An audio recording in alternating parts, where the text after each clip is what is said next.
श्री स्वामी समर्थ. 30 वर्षांनी गुढीपाडव्याला 3 राजयोग. शनिकृपेने या 3 राशींचे नववर्ष अपार श्रीमंती व नव्या नोकरीने सुरू होईल.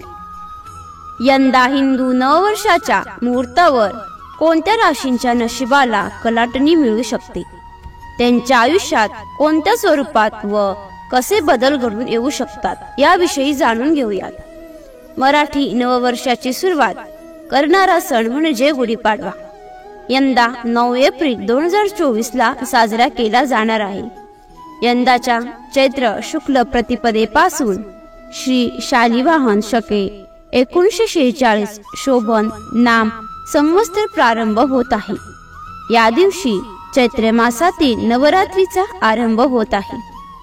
वैदिक ज्योतिषशास्त्रानुसार गुढीपाडव्याला यंदा ग्रहांचा दुर्मिळ संगम जुळून येणार आहे.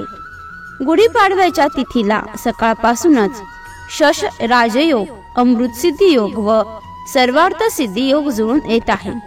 हा योगायोग तब्बल 30 वर्षांनी जुळून आला आहे. यातील शश योग हा शनीच्या प्रभावाने तयार होत असल्याने प्रभावित राशींवर शनीची कृपा होणार आहे.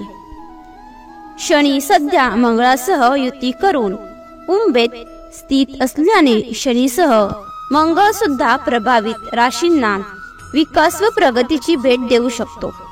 यंदा हिंदू नववर्षाच्या मुहूर्तावर कोणत्या राशींच्या नशिबाला कलाटणी मिळू शकते, त्यांच्या आयुष्यात कोणत्या स्वरूपात व कसे बदल घडून येऊ शकतात यावर्षी जाणून घेऊया.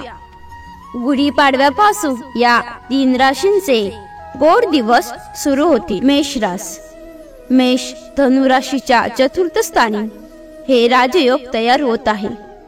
हे भौतिक सुख मिळवून देणारे स्थान आहे. त्यामुळे तुम्हाला या काळात सर्व भौतिक सुख मिळू शकतात. तुम्हाला जोडीदाराच्या माध्यमातून आनंद आणि लाभ होऊ शकतो. वाहन सुख मिळू शकते. तर तुम्ही नवीन मालमत्ता खरेदी करण्याचा विचार करू शकता. या काळात आयुष्यातील अनेक संकटांवर मात करू शकता. पूर्व गुंतवणुकीतून आर्थिक स्थिती मजबूत होणार आहे. कुटुंबातील वातावरण आनंदी राहणार आहे. बेरोजगारांना नोकरीची संधी चालून येऊ शकते.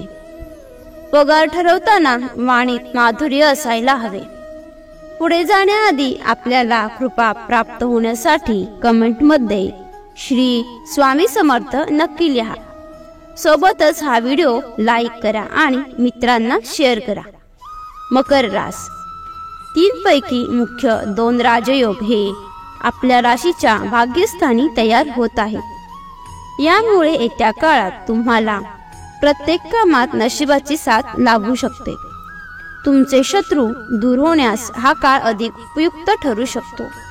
जे लोक तुमच्या विरुद्ध होते तेच तुमच्या पाठीशी उभे राहतील. मात्र त्याआधी तुम्हाला स्वतः एक पाऊल पुढे टाकावे लागू शकते.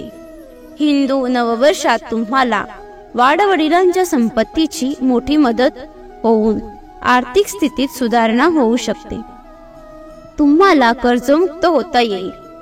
मकर राशीला शनीची कृपा लाभल्याने पूर्वकर्माचे चांगले फळ प्राप्त होऊ शकते. एखादा जुना विवाद सोडवता येईल, ज्यामुळे प्रचंड श्रीमंती प्राप्त होऊ शकते. वृषभ रास.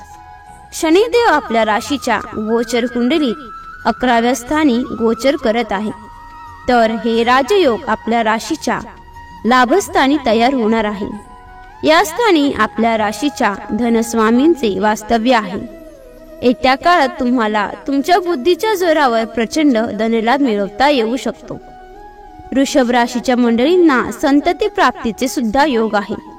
नोकरदार मंडळींना रातोरात नशीब पालटण्याची संधी लाभू शकते. नव्या घराची खरेदी करण्यासाठी आर्थिक पाठबळ लाभू शकते. वृषभ राशीला मंगळाची मोठी मदत होऊ शकणार आहे.